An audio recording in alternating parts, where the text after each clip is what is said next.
Olá, bem-vindo e bem-vinda ao Saúde é Pública, o podcast da Faculdade de Saúde Pública da Universidade de São Paulo. No episódio de hoje, a gente vai tratar de um assunto urgente para a sociedade brasileira, mas que para a maioria das pessoas é completamente invisível. A gente vai falar sobre a saúde pública dentro dos presídios. De acordo com os últimos dados do Observatório Nacional dos Direitos Humanos, uma em cada 100 pessoas encarceradas estava infectada com HIV, tuberculose ou sífilis. Questões de superlotação, condições insalubres, restrições a banhos de sol são alguns agravantes para o aumento das transmissões dessas doenças. Para conversar com a gente hoje, a gente trouxe a doutoranda da FSP, Mariana Scaff Haddad Bartos. Ela tem pesquisas e artigos publicados em revistas internacionais falando sobre as condições de saúde dentro dos presídios e até de políticas públicas implementadas pelo governo em cima da área. Bom, além disso, ela tem um pezinho na área de humanas e ela estuda antropologia e pode trazer um pouco do viés social para o assunto. Bom, Mariana, muito obrigada por aceitar nosso convite e por estar aqui para conversar com a gente. Obrigada, Natália. Eu que agradeço a oportunidade de estar aqui nesse espaço, compartilhando não só minha pesquisa, como também falando desse tema que ainda é muito invisível, né? Sim. Bom, então, para começar, eu já vou perguntar um pouco mais sobre a sua pesquisa. Gostaria de entender de onde surgiu esse seu interesse e como está o andamento dela até então. Então, o interesse pela questão de saúde no cárcere começou no meu mestrado, na verdade. Eu estudei primeira infância no mestrado e crianças em situação de vulnerabilidade. E aí eu cheguei nas crianças que são filhas de pessoas privadas de liberdade. Nesse momento, ali eu estava escrevendo a dissertação, eu precisava de um pano de fundo, de um contexto, entender, para falar dessas crianças, entender em que contexto elas estavam crescendo ali dentro, como que chegava a saúde para elas, se elas tinham, se a mãe delas, né, se as mulheres privadas de liberdade tinham tido algum tipo de pré-natal quando estava grávida delas. Então, tentando entender o contexto dessas crianças dentro do cárcere, que cresciam ali dentro nos primeiros meses ou até anos de vida, eu mergulhei nessa literatura de acesso à saúde e percebi que que não tinha muita coisa. Tem coisas escritas sobre acesso à saúde no cárcere que são ótimas referências, super relevantes, mas ainda é pouco. E aí eu percebi que isso poderia ser uma possível agenda de pesquisa, né, para o doutorado, não naquele momento para o mestrado. Então, quando eu saio do mestrado, eu já entro no doutorado com essa agenda de pesquisa muito definida. Eu quero entender como funciona de fato esse acesso à saúde, e aí não só em relação às crianças, em relação a todo mundo que está ali dentro. É, Tem alguma política que rege isso? Não tem? Tem lei? Isso é um direito? Isso não é? Então, eu entro no doutorado com essa agenda de pesquisa. Foi aí que eu chego na PNASP, então pode ser que aqui eu vá falar da PNASP em outros momentos, o nome dela é um palavrão, assim, é gigante, é Política Nacional de Atenção Integral à Saúde das Pessoas Privadas de Liberdade no Sistema Prisional. Então, muitas vezes eu me refiro pela sigla, que é PNASP, e a PNASP é, de fato, a política pública que já tem mais de 10 anos, ela é de 2014, que rege é, o acesso ao Sistema Único de Saúde por parte das pessoas privadas de liberdade. E aí, em algum momento, eu chego nessa política e a minha ideia é entender como que essa política é implementada, né? Como que acontece a implementação dela na prática. Então, você acabou falando da PNASP, então eu queria entender um pouquinho do funcionamento dessa política, o que que ela faz, o que que ela prevê, e já são 11 anos, né, agora de vigência. E se você está vendo sinais de um bom funcionamento ou se ela não está funcionando? Então, a PNASP são 11 anos, exatamente, ela é de 2014, e a minha ideia, na pesquisa que eu estou fazendo aqui na Faculdade de Saúde Pública, eu estou tentando entender a implementação dela por meio dos profissionais que implementam ela, né? Que são as pessoas que estão ali com as pessoas privadas de liberdade, profissionais de saúde que fazem parte de uma equipe, que são as equipes de atenção básica prisional, e são profissionais, uma equipe multiprofissional, então são profissionais de saúde de áreas diferentes, que têm uma composição diversa a depender do número de pessoas custodiadas naquela unidade prisional e do perfil epidemiológico também daquela região. Essa equipe de atenção básica é para onde eu estou olhando, então eu estou tentando entender a implementação da política por meio de quem implementa, né? Quando você fala em sinais, né, do funcionamento da política, é muito interessante essa pergunta, porque faz a gente pensar o que são sinais de que uma política está sendo bem implementada, está funcionando ou não. Eu acho que eu poderia ver esses sinais por meio uma maneira da gente tentar entender esses sinais seria por meio dos beneficiários da política, do cidadão que está recebendo essa política de saúde. Só que nesse caso a gente está falando das pessoas privadas de liberdade, que a gente tem um acesso muito difícil a elas para poder ter esse parâmetro, né? Outra maneira da gente entender sinais, é claro que é por meio de pesquisas e relatórios já feitos, dados, informações que a gente já tem coletadas, que é muito difícil também no sistema carcerário, e aí acho que é importante falar sobre isso. A gente tem uma fragmentação e uma escassez de dados, assim, é muito difícil trabalhar com isso. E uma outra maneira de entender os sinais seria, como eu estou fazendo um pouco na pesquisa, que é olhar para quem está implementando para o outro lado, que são os profissionais de saúde, né? Sinais de que a política pode estar funcionando é quando eu olho, por exemplo, para os estados, para os governos, os presídios, no geral, as unidades prisionais, elas são de responsabilidade dos estados, do governo do estado, né? A gente tem presídios federais, mas são 5 no total. A grosso dos presídios são de responsabilidade dos governos estaduais. Então, quando eu olho que os governos estaduais estão abrindo concurso, estão contratando profissionais de saúde para essas equipes de atenção básica prisional, é um sinal de que, de alguma maneira, eles estão tentando implementar a política ali, estão querendo fazer uma equipe para que esse acesso à saúde aconteça. Então, isso pode ser um sinal. Mas na pesquisa que eu tenho feito, eu tenho visto mais sinais de que ela não tem funcionado como deveria, que são, por exemplo, sinais, né, que são os relatórios, os dados que a gente tem até agora, né? Então, a maior parte dos dados estão mostrando indicadores cada vez piores em relação à saúde dentro das unidades prisionais. A gente tem um relatório da Defensoria do Estado de São Paulo, bem recente, que mostra que quase 80% das unidades prisionais ainda não tem a equipe mínima de saúde ali dentro, e acho que quase 40% ou 40% não tem nenhum consultório, não tem nenhum espaço para esse profissional trabalhar.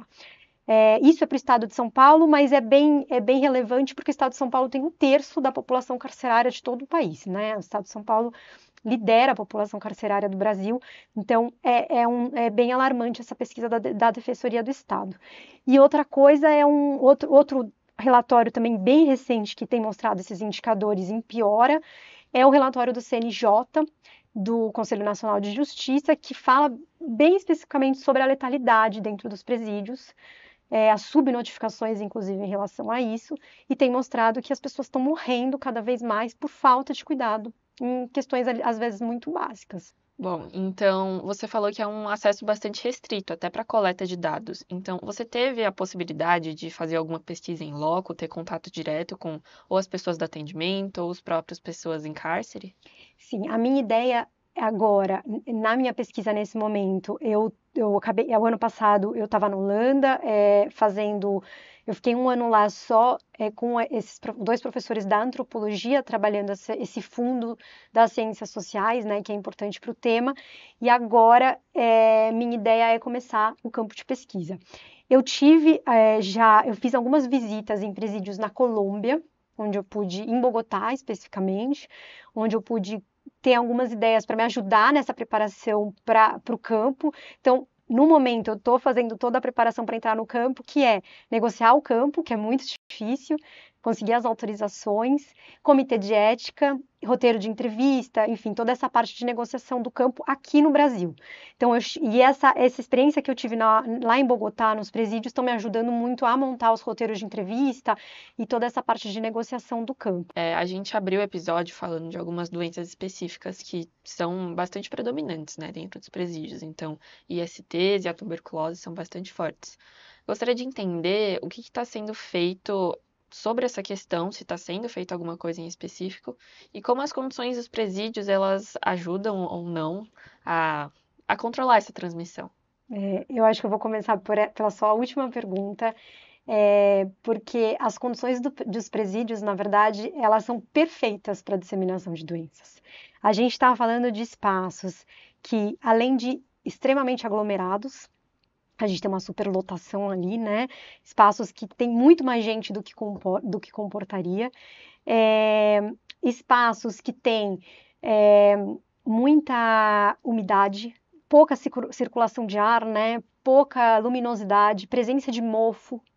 Então, a gente tem um espaço perfeito, e pouco acesso a itens de higiene, a higiene escassa e o acesso aos itens de higiene também muito baixo. Então, a gente tem um espaço perfeito aí para disseminação de doenças.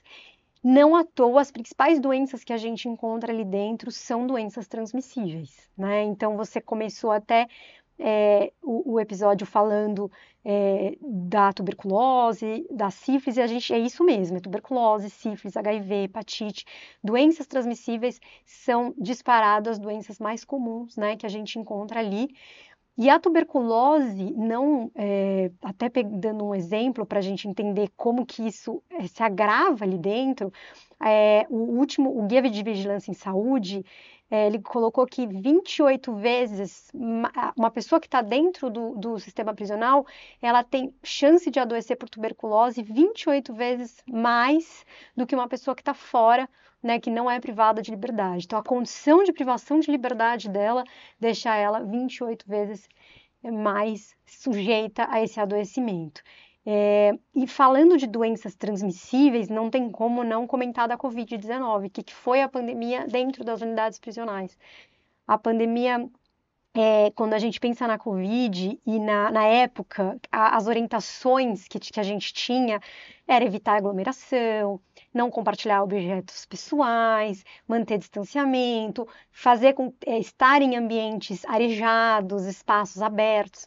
E os presídios, as unidades prisionais, elas vão exatamente na contramão disso tudo. Então, a gente tinha um laboratório perfeito ali para o vírus. A pandemia é um outro exemplo de como que a gente tem um espaço ali propício para a disseminação de doenças. Sim, então a gente está falando de como é um local vulnerável, né, para esse tipo de transmissão e para a ocorrência desse tipo de caso. Então, eu gostaria de entender também um pouco das vulnerabilidades dentro dos presídios também, se você pode comentar um pouco sobre o assunto. Quando a gente fala de vulnerabilidade dentro do sistema carcerário, eu costumo falar que a gente tem sobreposição de vulnerabilidades, inclusive, né? Porque ali dentro a gente encontra tanto vulnerabilidades que estão dentro das vulnerabilidades individuais, que são as vulnerabilidades que cada indivíduo que está ali já traz consigo. A gente tem as vulnerabilidades que estão dentro da vulnerabilidade social, que é tudo que é um pouco do que eu falei até agora, que é o que esse ambiente, as vulnerabilidades que esse ambiente acaba proporcionando àquele indivíduo. E a gente também tem as vulnerabilidades programáticas, que são as vulnerabilidades que estão associadas à ausência do Estado ali dentro. Então, o fato do Estado estar faltando em várias questões ali, em vários aspectos da vida daqueles indivíduos, também traz vulnerabilidades, essa ausência. Então, tanto vulnerabilidade individual, social, programática, elas se misturam ali numa pessoa. Então, quando a gente tem essa sobreposição de vulnerabilidades, eu costumo chamar isso de um problema perverso, porque ele é muito além de uma questão complexa, ele é perverso porque são vulnerabilidades de todo tipo se misturando, se sobrepondo e muito difícil de você lidar, né?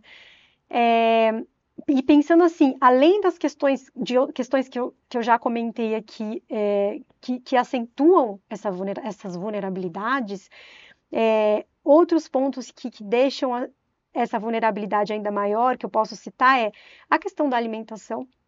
Então, a alimentação dentro do sistema prisional é uma alimentação também muito escassa, a depender da unidade prisional tem tem um intervalo muito grande entre as refeições, é uma alimentação de uma qualidade baixa, e quando eu falo de alimentação também estou falando de água, de acesso à água potável, que também é um assunto. Não à toa a gente usa a expressão pena de fome também para falar do sistema prisional no Brasil, e não tem como não falar de insegurança alimentar também dentro dos presídios. Então, a alimentação é uma questão também tem a ver com essas vulnerabilidades, e outro ponto que tem a ver com essas vulnerabilidades é a higiene. E quando eu falo de higiene, eu estou falando não só higiene, banheiro, banho, mas acesso a itens de higiene básicos.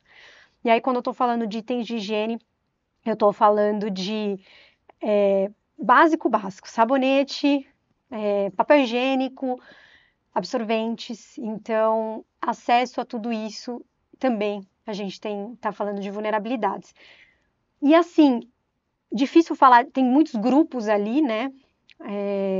Mas acho que vale eu aproveitar esse espaço para destacar a questão das mulheres, quando a gente fala em vulnerabilidades, das mulheres que estão ali dentro, que é um tema que eu também tive mais contato por causa do mestrado, porque essas mulheres começam a ser encarceradas muito mais de 20 anos para cá, em 2 décadas para cá, o encarceramento feminino ele aumentou muito, e isso tem uma relação com a lei de drogas de 2006, não vou adentrar nisso, mas pós-lei de drogas, essas mulheres começam a ser muito mais encarceradas. Todo mundo começa a ser mais encarcerado, principalmente mulheres.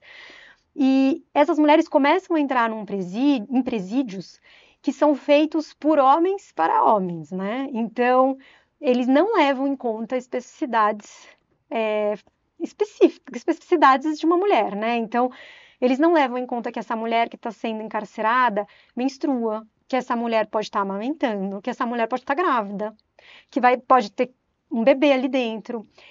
E os presídios não conseguem, essa arquitetura penal não consegue se adaptar. Então, isso tem tudo a ver com essa questão de sobreposição de vulnerabilidades. Quando a gente pega as mulheres lá dentro, a gente consegue imaginar em outras vulnerabilidades se sobrepondo. Não à toa, a gente tem exemplos de mulheres que até hoje usam miolo de pão como absorvente interno, porque isso não chega ali e muitas unidades prisionais esquecem que elas precisam disso. Na realidade, é um grande reflexo social acentuado ao seu extremo, assim, né? Sim. Então, deve ser bastante complicado. E aí, a gente tem uma questão bastante forte dentro dos presídios, que geralmente é o que sai mais no noticiário, é o déficit de vagas, né? Então, sempre trazem essa questão, falta vaga, a superlotação é por conta disso. Mas aí eu gostaria de saber a sua opinião também, se isso é uma questão, talvez, de ações equívocas do corpo policial, se existe uma questão sociológica do Brasil por trás disso também.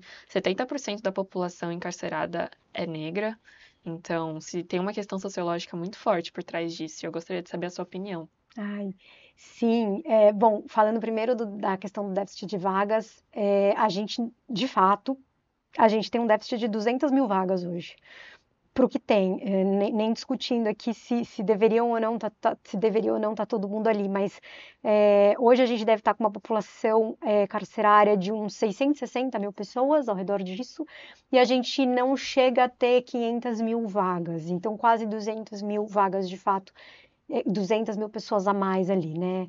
Só que tem uma outra questão também que é importante colocar em jogo, que é 1/3 dessa população que está encarcerada são presos provisórios. São pessoas que sequer foram julgadas ainda. 1/3 é muita gente. Então, a gente está falando de pessoas que estão ali sobrecarregando um sistema que já está sobrecarregado, superlotando um sistema que já está lotado, mas elas ainda não foram nem julgadas, né? Essa questão dos presos provisórios é alarmante, a gente entender isso.